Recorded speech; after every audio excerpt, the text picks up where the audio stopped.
Sabato mattina è stata l'ultima volta che hanno raccolto la spazzatura nella mia strada. Vorrei capire se dal comune hanno stilato un qualche calendario di raccolta oppure no. Non sappiamo se e quando passeranno. Sarebbe il caso che qualcuno ci informasse adeguatamente. A parlare un abitante di via Cesare Sessa a Favara che stamattina ha chiamato la nostra redazione per avere ulteriori ragguagli.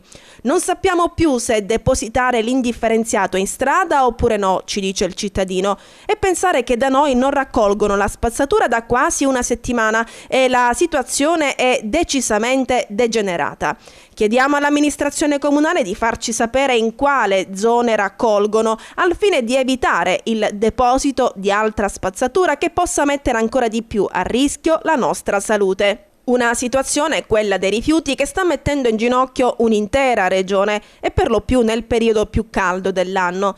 Nel territorio favarese si sta cercando di raccogliere a scaglioni, non c'è infatti una raccolta capillare su tutto il territorio e questo ovviamente sta provocando qualche malumore. Addirittura in alcune zone del centro l'ultimo ritiro risalirebbe allo scorso 6 luglio.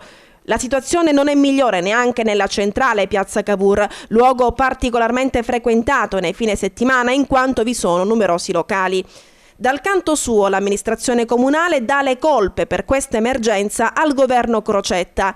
L'autore unico del disastro rifiuti di questi giorni, dice il vice sindaco di Favara Lillo Attardo, ha un nome ben preciso: Rosario Crocetta.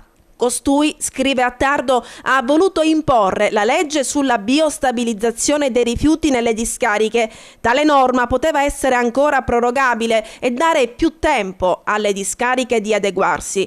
Purtroppo per i siciliani, Crocetta, Renzi e tutto il PD, scrive ancora Attardo, hanno interessi ad installare sempre più inceneritori.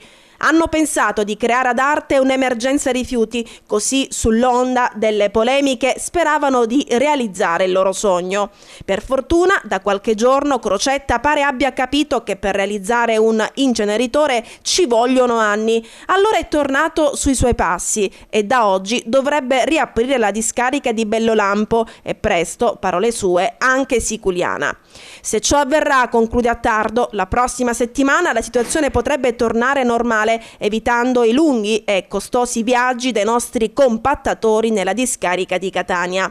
Intanto è notizia di oggi che il governatore Crocetta, con apposita ordinanza, comunica ai comuni che da lunedì si potranno conferire nelle discariche solo 20 tonnellate di rifiuti e non 30, al fine di obbligare i cittadini a fare la differenziata.